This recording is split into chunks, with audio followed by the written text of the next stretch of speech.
charisma on screen. So with that amount of experience and that amount of charisma, you will see that Michael Douglas is one of the most interesting people to interview, as I know by experience. So let's welcome him to the stage. Michael Douglas, everybody.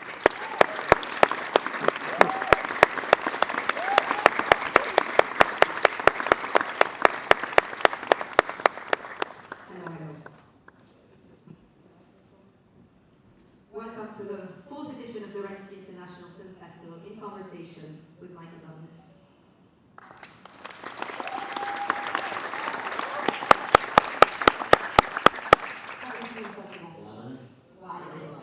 So, you grew up in a film family. Was there ever anything else you thought you would do? I never thought I'd be an actor. Never. It's true, my mother was an actress, and my father, they actually met in acting school. And probably as a young person, because acting takes you away, in my father's case in movies all around the world, you miss them. I think it was probably by resentment that when everybody ever asked me, do you be an actor? He said, no, I'm not. I'll be an actor or a lawyer. So I had no interest, never did any acting until the university. And then what happened? Because you studied acting, and not everybody does that. Well, yeah, but what happened really is two things. One, I got into my third year of university. They called me into the office, and this was the early 1960s in California, and I was a bit of a hippie. And they called me into the office, and they said, you have to declare a major. You can't just keep taking general education courses. So I thought, well, I knew more about the theater or acting because my parents did than anything. So I thought it would be easy. That's the only reason I took theater. And then I started it, and I was terrible, absolutely terrible. I had terrible stage fright. When I do a play, I used to have a wastebasket off stage, and before I go on, I get sick in the wastebasket. Oh, that I just, it was terrible stage fright. And I've always wondered why I continued. And I think it was just to overcome the stage fright, to overcome this fear of sitting on a stage or performing. But in any event, as you said, after I graduated, I went to New York and started working in theater and taking acting classes. And particularly the biggest help for me was an acting teacher who helped me get more comfortable standing up in front of people. And so that was a tremendous aid and help for me. And it's funny because you played very confident characters after that. So once you've overcome this, it helped you, it morphed you as an actor? It has, but that still doesn't take away the nerves. I mean, part of acting, or for me anyway, part of acting is the challenge, is the risk. And I like flying without a net. And there's an element, and so I've enjoyed doing different types of parts, all contemporary, I might add, which is, we can talk about it later, but most of my career, I don't know how many pictures I've done, 70, I think, are contemporary. But there's a risk factor which always gives you the nerves when you're starting the project, and you'll succeed. But then you learn that nerves are just part of your career, part of your work. Yeah, when I was hoping, if I don't have butterflies, I'm nervous if I don't have the butterflies, because I have to be nervous to perform. That's right. How I feel about this.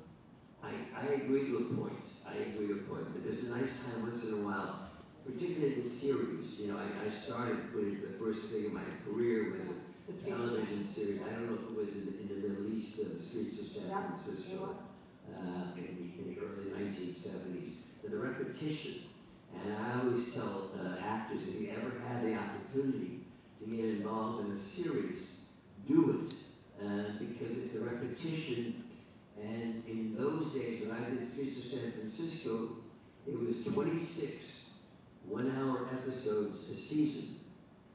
And because we were filming in San Francisco, it was a 6-day week. So I worked 26 episodes.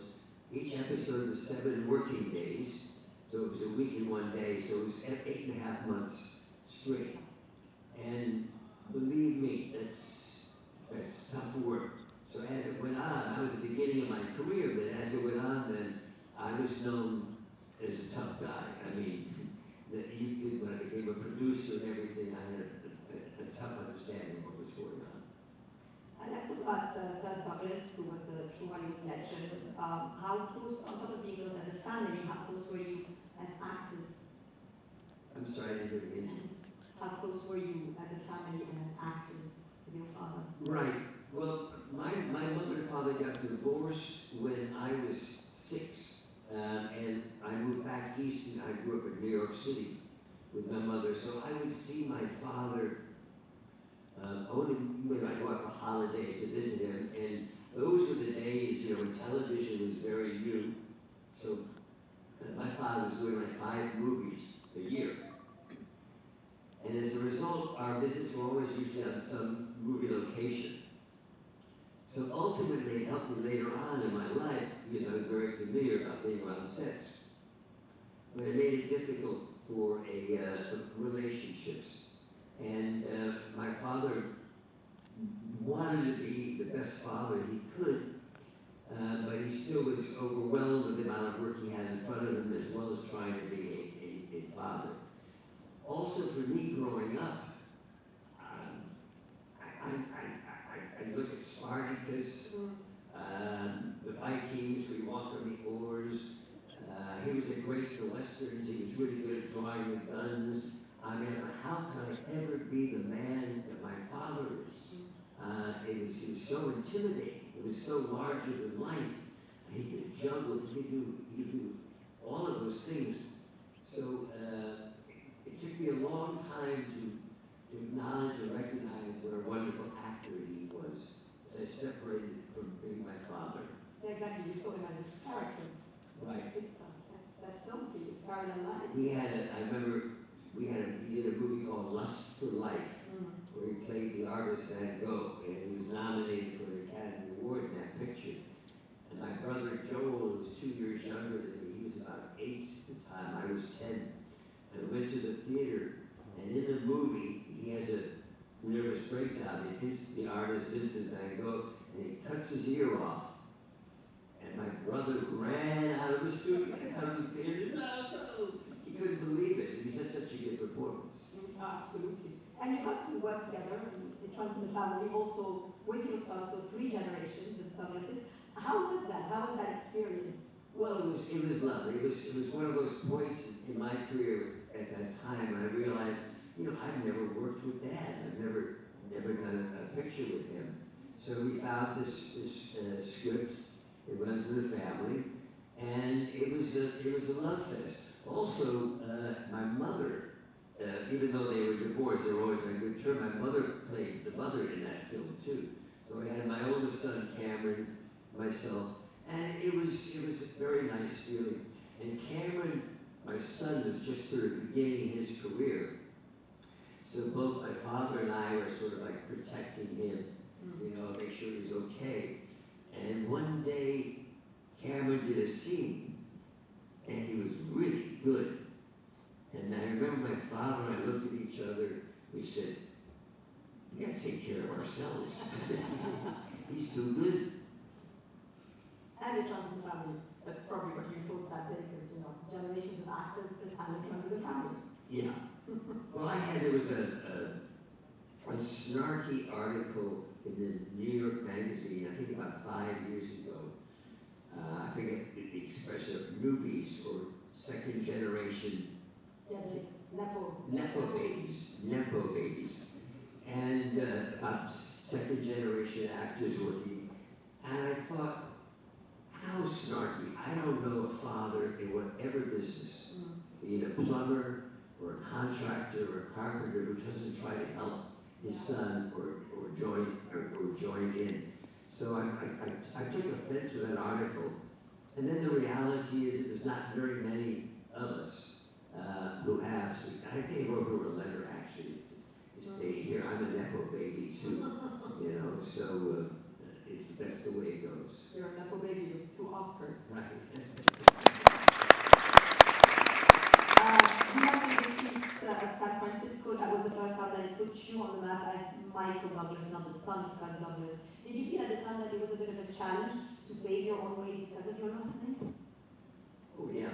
No, I always think there's a big advantages in terms of growing up and knowing how the business is conducted. And as we used to say, it's not all autographs and sunglasses. Yeah. And I think that the most difficult thing is in acting, you would do something and somebody would say, oh, you know, that's just like your father. Oh, look at that. And you really don't want to hear that. You know, you're trying to kind of create this new identity. And interestingly enough, my father started his career playing the sensitive young men. And it was finally, I think his sixth movie was called The Champion, 1949. And she got nominated for an Oscar. He played a nasty guy, a really nasty guy. And it sort of led on that way, that kind of very tough character that Dad played. And his image was always sort of a tough guy. And so early in my career, I first began to sort of playing these sensitive young men. And then took a picture like Wall Street, you know, where you play a little tougher guy to achieve that success. You started very early on as a producer. It did move the rest of your career as well. Was it an organic decision to produce? No, it wasn't at all. It was simply the love of that project. One Flew Over the Cuckoo's Nest. And the story on that, my father had a very big production company called Bryant Productions. And people don't realize that he produced a large number of films in his lifetime. And one of the films that he was developing is he bought the galleys of a novel. The galleys are before it's released and published, of One Flew Over the Cuckoo's Nest. And he had that adapted into a play. And in 1960, right after Spartacus had come out, he was sort of at the top of his career as a film actor. He went back to Broadway because he had it adapted into a play, and he did the play of One Flew Over the Cuckoo's Nest with the hope, which was normally the way they did it, that the success of a play would then lead to being able to develop it as a movie. Well, the play was not successful, and maybe it had its time, and it didn't work out. But afterwards, he tried to kind of get it made into a movie. Okay. So in 1963, I've grown up in the East Coast. I've gone to boarding schools, private boarding schools, and I'm getting ready for college. I need to make a change. I need to make some kind of change. And so I choose to go to the University of California in Santa Barbara. Anyway, so I'm there, and it's a whole different life choice in terms you can imagine in the early 60s in California. And so one of my first classes was 20th century American literature. And one of the books in the class was One Flew Over the Cuckoo's Nest. And I read it, and like everybody else, I loved it. Meanwhile, my father had been trying for a number of years to try to get this movie made, and he couldn't. I graduated. I was beginning my career. I had a little bit of success. Was working a little bit. I was sort of into television. This is before Streets of San Francisco. And I heard my father in his production office saying they were going to try to sell this property because they couldn't get it made. And I sort of impulsively said, well, look, let me run with it, Dad. Let me run with it. I promise, to get you the production fees, the credit, and I know you want to play the lead. Yes. The part of the lead of this picture is part of the work, try to do that. And so Dad thought, well, give the kid a break, And then, nice Christmas. Right, let him fly. I could. So I began working and trying to get the picture financed. Meanwhile, then, as an actor, I get the series Cuckoo's Nest, Streets of San Francisco, and I'm working on that, and you keep working on trying to find a way to get it, and finally find a partner who's going to finance the film, who also happens to be in the San Francisco area in Berkeley, California. Saul Zaentz, a wonderful man. Yes. And so we're able to make the deal, and it all works out, but I was not able to get him the part. Because now, 10 years have passed, his career has changed, he's a little older. And Jack Nicholson is around. And Jack Nicholson is around.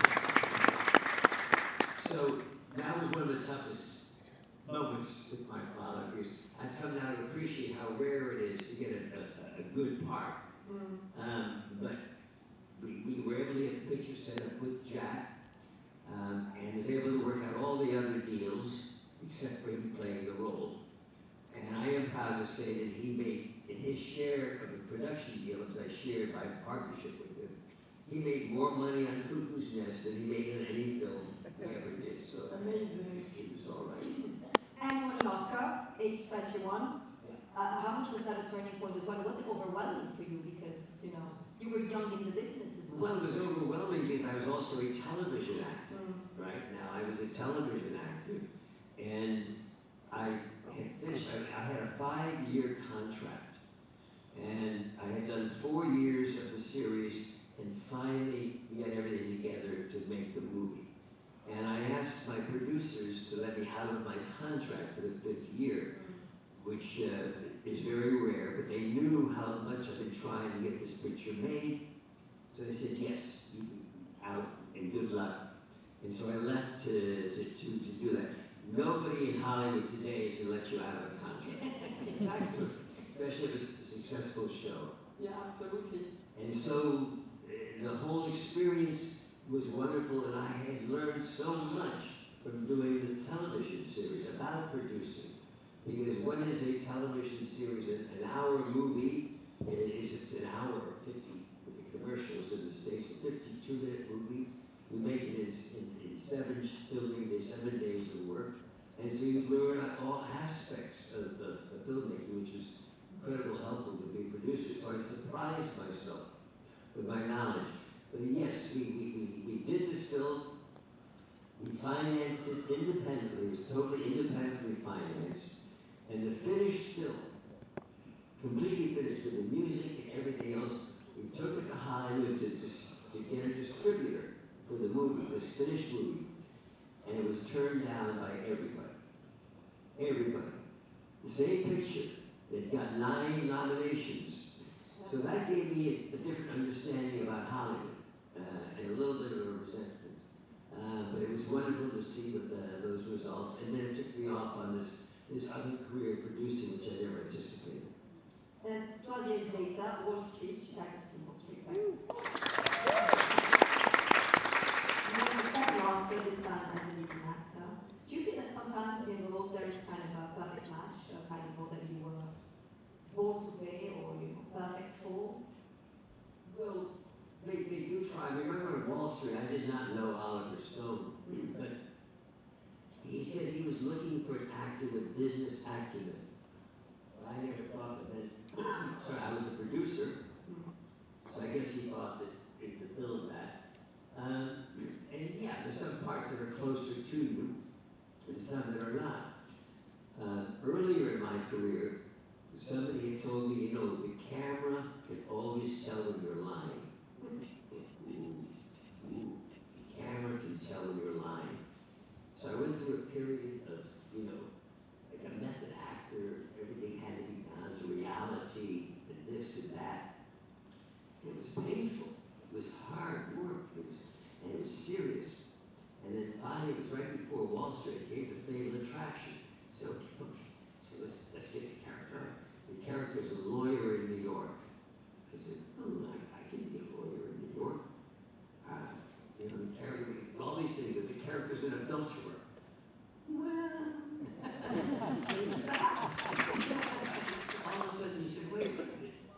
And then the reality hit me about lying.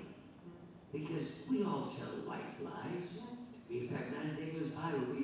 Not for serious lying, even little things we lie. And once I realized that that's what acting is. Absolutely. Acting is lying. It's just lying. It's trying if it's not your one person, your partner, an audience, that what you're saying is the truth. And once I had that understanding, all I'm doing is lying. It gave me a tremendous amount of freedom and much more enjoyment about my career, what I was doing. I mean, in a way, it's a wonderful identity theft to be an actor. I remember interviewing you for Money Never Sleeps, the sequel to Wall Street in 2010, and asked you what kept you going, and you spontaneously said the first thing, it's not about the money for you. What is it about for you now? Now, so I just had my 80th birthday. Yeah.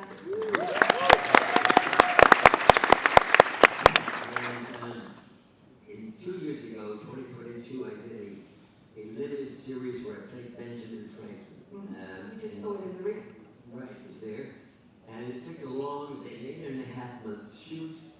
And I finished it at the end of, right around this time in 2022.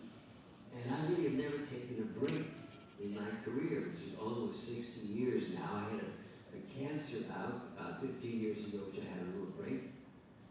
I've always been doing something, and I said, you know, I'm going to take some time off. And I took 23 off, and now I've almost finished 24, and I'm enjoying it so much.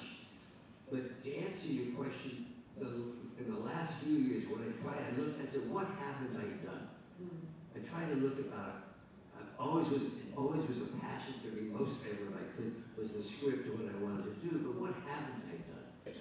And I said, comedy, I love comedy. I've done a couple of pictures, The War of the Roses, and a couple of others who had comedy, but I want to do a comedy. And then this streaming show, the Kaminsky Method, came up with a great writer, Chuck Lorre. He's got a number of hits. He's a great writer. And Alan Arkin is a wonderful comedian. And this was an opportunity late in my career to try to understand comedy, understand the tone, the timing, what makes somebody comedic. And I have a deep appreciation for comedy because it never gets nominated for Best Picture. Hardly ever does an actor who's a comedian get nominated. Yet we all cherish our friends who are funny. We love them. It's a wonderful endeavor. So the Kaminsky Method gave me kind of a sense about comedy. And nominations. Right? At the Golden Globes. Oh, nominations, yeah. Because, yeah. So nominations. And then I never did one of these green screen movies. You know, where there's nothing there, it's all on a green screen. And I wonder, how do you act with that? I have great new respect for green screen acting. And so I did these Marvel movies called Ant-Man. And then the Benjamin Franklin shows, I never done a period movie. I never ever done this all kind of contemporary. So with Franklin, so that kind of covered the gamut. And now, I don't know, I'm having a very nice time enjoying my life. Thank you. Well deserved. Wednesday I retired, but we'll find something else. I still have to find the horror job. Well, my question about Ant-Man was, with all your years of career, if you still had this candid enthusiasm, going on those sets and discovering the way that they make those Marvel movies, was it a fun experience for you? I mean, the first ones were the first one, but then it was just a whole different technical way of acting and seeing how they put it all together. This is all in pieces. It's entirely different, and from what you expect from the normal process of working in the scenes. And I'm glad I did it late in my career. But again, it just shows you how good lying is. Yeah, no, absolutely.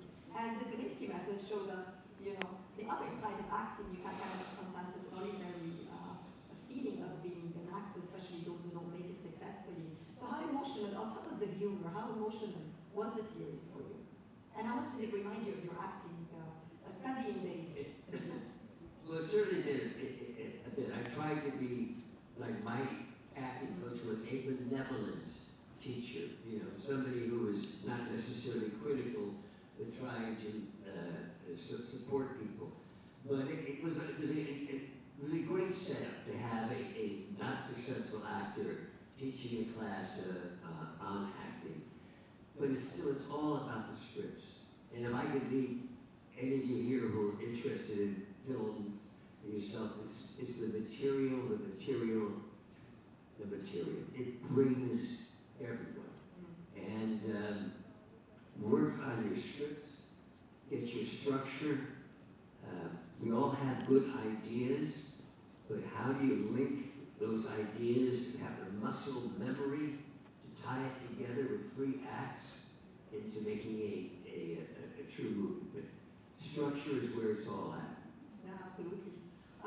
You said you're looking for a new genre. Horror, I think, would be a great vampire movie if you want. But from all the films that you've done, you know, the Basic Instinct, Fatal Attraction, Jewel of the Nile, I mean, you've gone through a lot of the genres. Was there one that you particularly enjoyed making?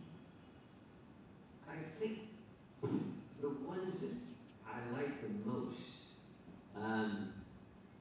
are those movies that fall in what I call the gray area.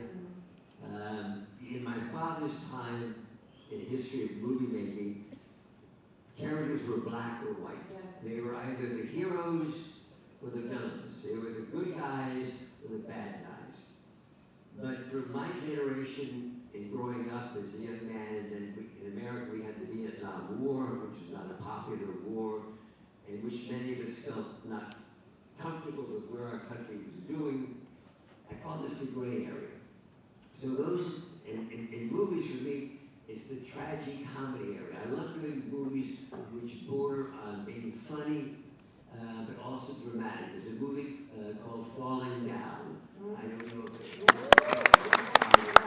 which has a lot of that quality. The War of the Roses, you know, it's a picture of Kathleen Turner and Danny. I love sort of going back and forth. Even in Romancing the Stone, went from, you know, at that time I said you can't do action, comedy, and romance together. You can't put them together. Well, it can. It can. Yeah. Those films are legendary. What about the director, Milos Forman, Soderbergh, Stone, Ridley Scott? How much do you enjoy that as a producer as well? That interaction with directors and how you act with them and how you interact with them. Well, deeply appreciated, because a lot of times, because I was a producer, a lot of directors would think, well, he knows what he's doing, you know, and keep away from it. But those were all wonderful, wonderful directors, and I think I admire them all. I probably had the most close friendly relationship with Steven Soderbergh. We did a movie called Traffic together, which is the only movie I did with my wife, Catherine. And then we did this show for HBO, Liberace.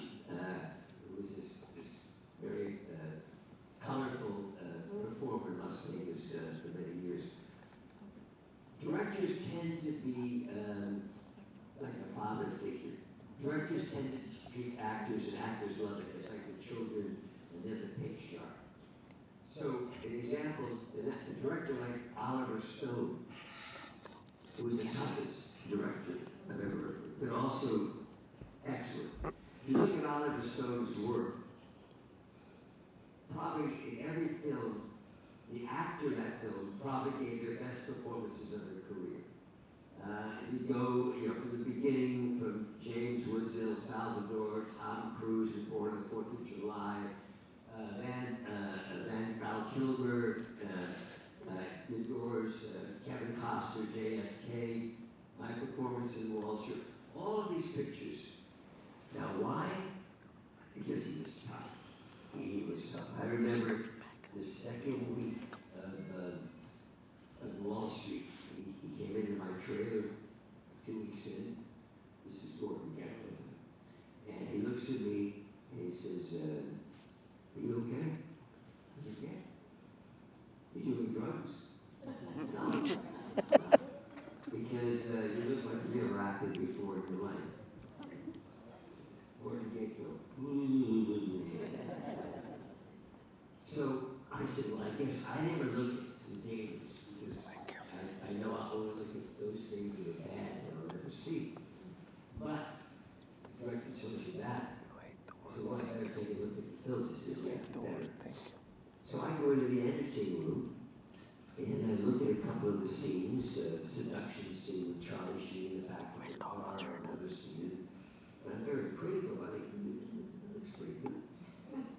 So I see Oliver, and I was like, Oliver, I thought it was okay. He said, yeah, it is, isn't it?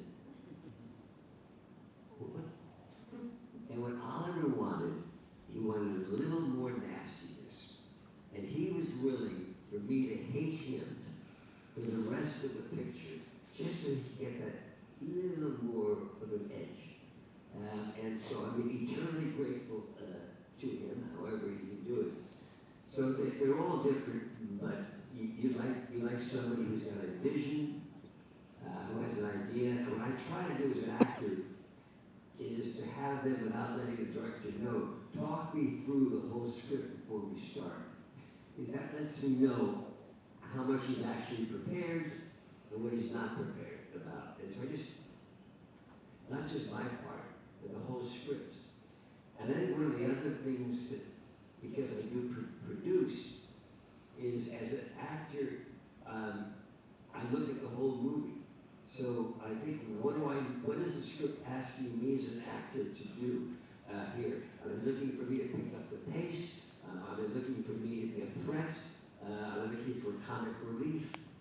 What's going on? And in the same sense of that with other actors, I work really hard to make sure everybody else is as good as they can be. I'm not threatened by wonderful actors who are doing a great job, because I want the movie to be as good as it can. I want to be good in a good movie, even if I have a small part, rather than being good in a bad movie that nobody's going to see. Absolutely. You won so many awards, two Academy Awards, AFI, Lifetime Achievement, Palme d'Or, Golden Globes, etc. What did they mean to your career at every step? And there's always a good story about where you keep them. I think truly the Oscars are only the thing that historically kind of matter. And my father never won an Oscar. My father was nominated 3 times. He never won. And I remember saying, not so much with Cuckoo's Nest, because I was a producer, it was the best picture, but for Wall Street, that was the first time in that whole year between playing attraction, I could feel like I stepped out of his shadow. I always felt the shadow of my father over me, just because he was a powerful person. So probably the Oscar. As far as keeping them, this sounds so gauche. There's so many of them. I have some of them in the department in New York. I have a house out in the country. So you spread them around. Well, 2 weeks. Yes, and just as captain of the one playing together. You started your career in the 70s. Would you say your landscape of Hollywood has changed in your decades of experience? Yes. I mean, the biggest change in my lifetime, the career, has been digital. And I think digital has played as important part as sound. It completely changed the whole process.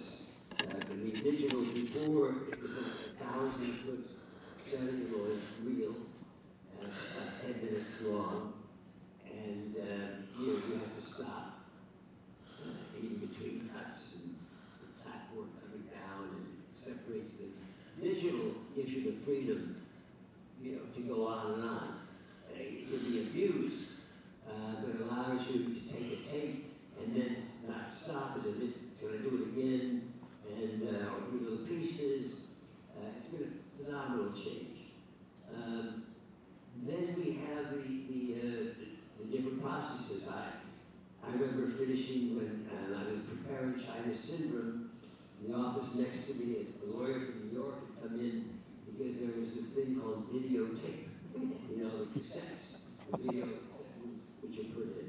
And we've gone through so many from Blu-rays now to streaming and all of that. But I would say, as far as the tone, the 70s had much more of the filmmakers having control of the process, and the studios much more focused on the distribution area.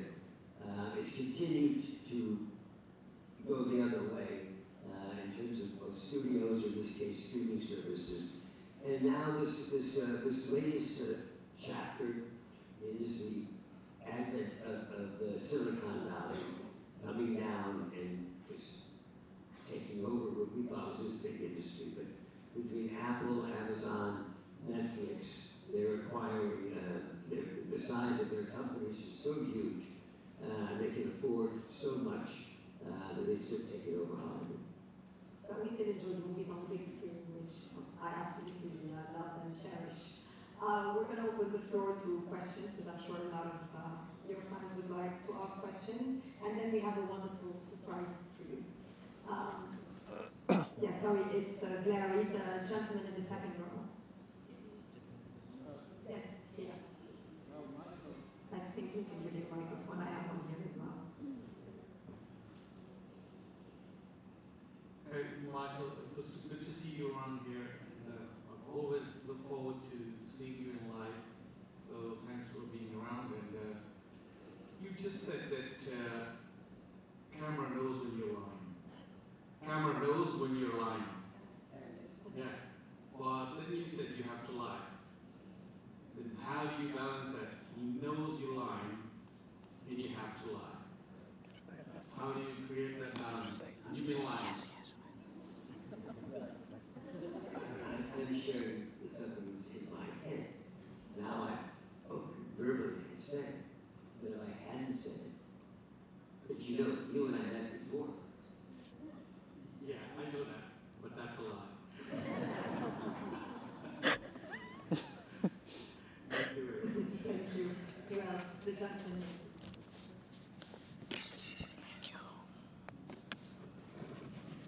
Welcome to Jeddah, Mr. Douglas. As a fan of streets of San Francisco, I have a curiosity. We don't find you appearing in a lot of action hero movies, but yet you finally ended up in the superhero cinema as Dr. Hank Pym. What was the reason that made you do this role? Was it the character, your love for superheroes, or something else? Well, I did a fair amount of action pictures in my time. I mean, the Romancing the Stone and Jewel of the Nile, and there were a few of these action pictures. So I did a few, but I'm not in the vein of Vince Vaughn or a couple of other people that are here. But as I mentioned, we were speaking. For me, the Ant-Man films was more an interest of just acting, performing in green screen. Right. And I'd never done it before. That was the main reason why I wanted to go into that area, that genre. I was not a comic book fan growing up, but I was just interested in acting when there's nothing there. Right. Thank you. All right. The gentleman in blue in the third row.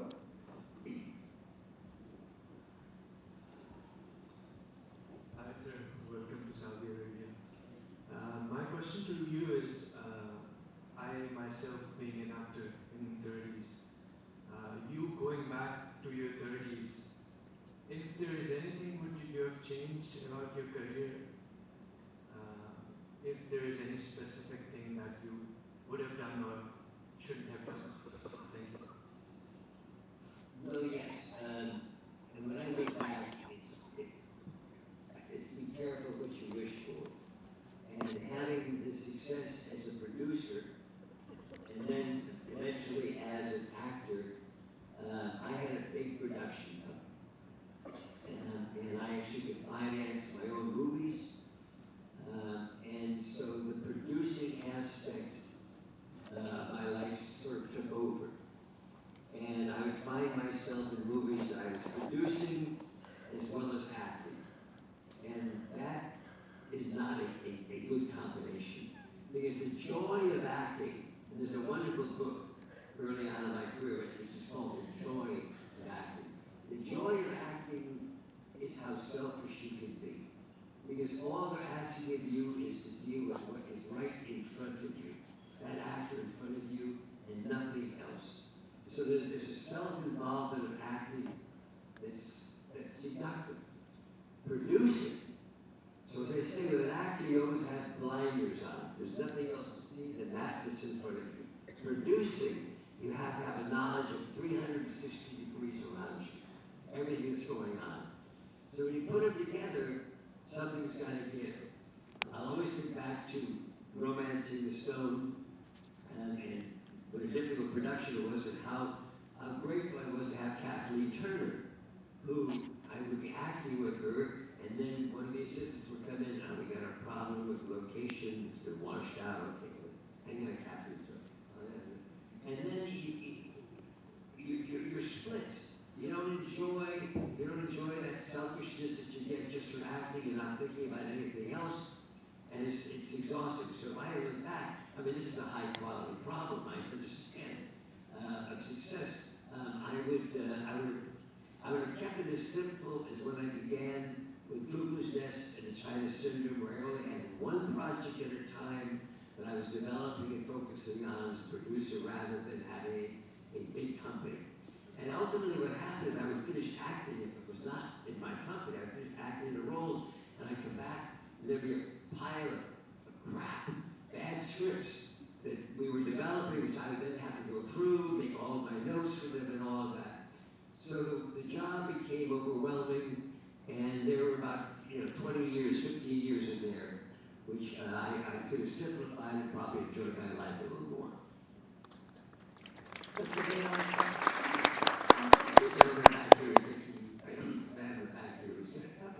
How are you? I'm good. Michael, thanks very much. You did see me. I've got a few things to say.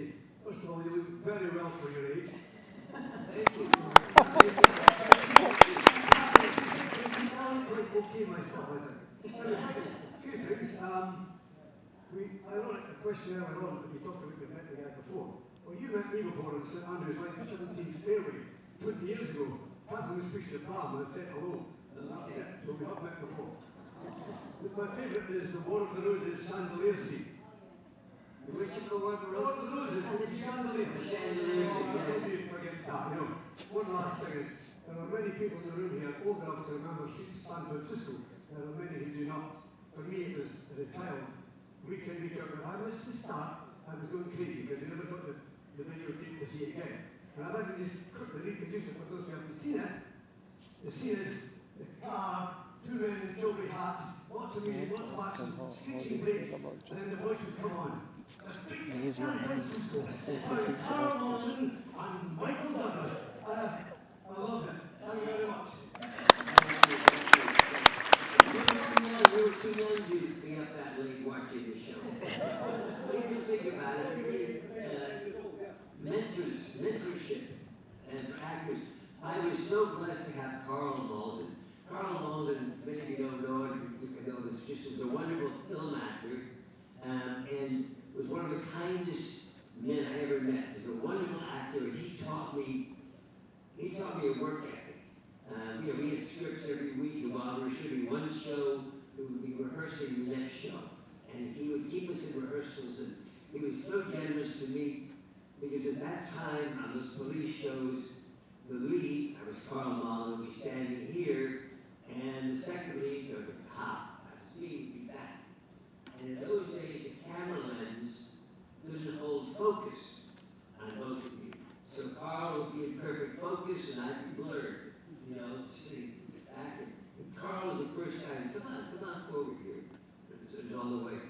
The chandelier scene in The War of the Roses, when Danny DeVito, who's one of my oldest friends, we've gone through Romancing the Stone and Jewel and Isle, and he was directing the movie.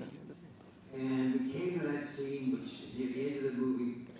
First of all, when he asked me to do the movie, I thought, great, but there's no way that these two people can die at the end of this comedy. He just smiled and looked at me. And sure enough, I did. When I was up in the chandelier, we took a while to get ourselves comfortable to do this whole scene sitting on a chandelier. And they said, okay, we're ready. And Danny said, you all ready? Okay, that's lunch. He and the crew walked away for lunch, and Kathleen and I were sitting at the top of the chandelier. Couldn't believe it.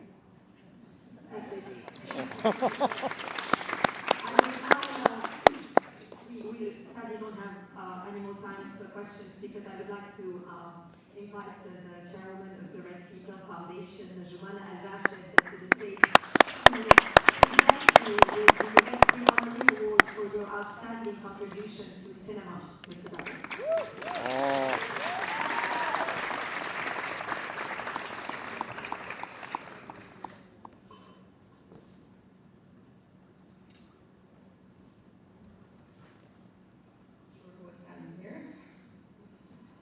Hi everyone. Thank you for joining us today. I hope you enjoyed this as much as I did. Truly inspirational, Michael. And thank you for being so generous with your time, so generous with your thoughts, and sharing your experiences and your insights with the flourishing film community here in Saudi Arabia, but also with people from different walks of life. It's an absolute honor to stand here and present you with the Red Sea Honorary Award. You are truly... Yeah! You're truly one of Hollywood's most iconic and accomplished legends. And over a career spanning of 5 decades, you've captivated us with unforgettable moments, experiences, and performances in films like Wall Street, Fearless Fashion, Traffic, and of course, Romancing the Stone, which we spoke about earlier today. Your remarkable achievements, 2 Academy Awards, 5 Golden Globes, and Emmy, all a testament. All a testament to your exceptional dedication and talent and commitment to this art.